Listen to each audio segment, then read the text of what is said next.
first started with media when I was around 12 or 11. I was doing projection, as basically any entry level for media. Anyone, it's projection, get the lyrics up, make sure you don't mess up.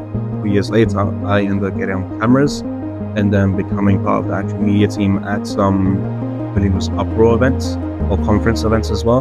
One of the first times I started helping out in church was actually when we used to have a bookstore, and I used to help with the setup.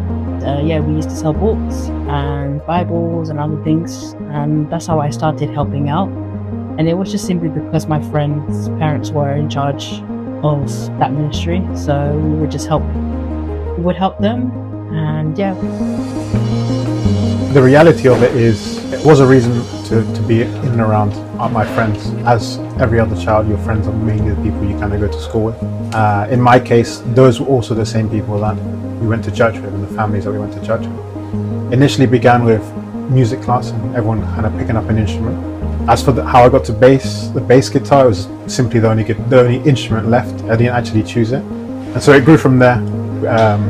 The reality of, I'm sure the prayers of our parents, of everyone where we started with, that's where the seed was sown, and the fruit of that started there.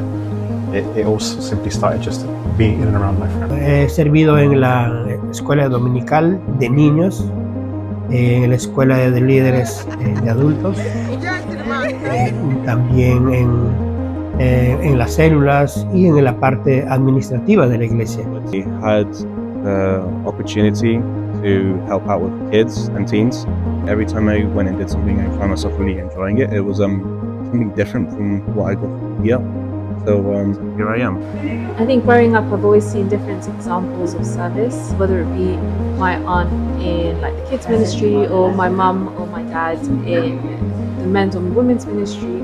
I've always seen them be part of the community, which is church. And I think growing up, you've kind of always found that natural to be part of it, to be part of the team, to volunteer and to give part of your time. It's like continuing something on. Feliz y agradecido a Dios porque Dios ha permitido de que toda mi familia podemos servir al Señor. I feel incredibly grateful being able to serve as a group, as a family. I think it's a constant reminder that ministry isn't something we have to do alone. It's something that we can share, encourage one another, and then ultimately pass on. Whether that's me serving in the worship ministry, or my siblings in the media team, or my parents in a leadership position, or simply just showing up faithfully, we believe that we're building something that will outlast us. And if even just a small part of that could encourage others to also build a legacy of faith in their families too, then that's something that we hope and pray for.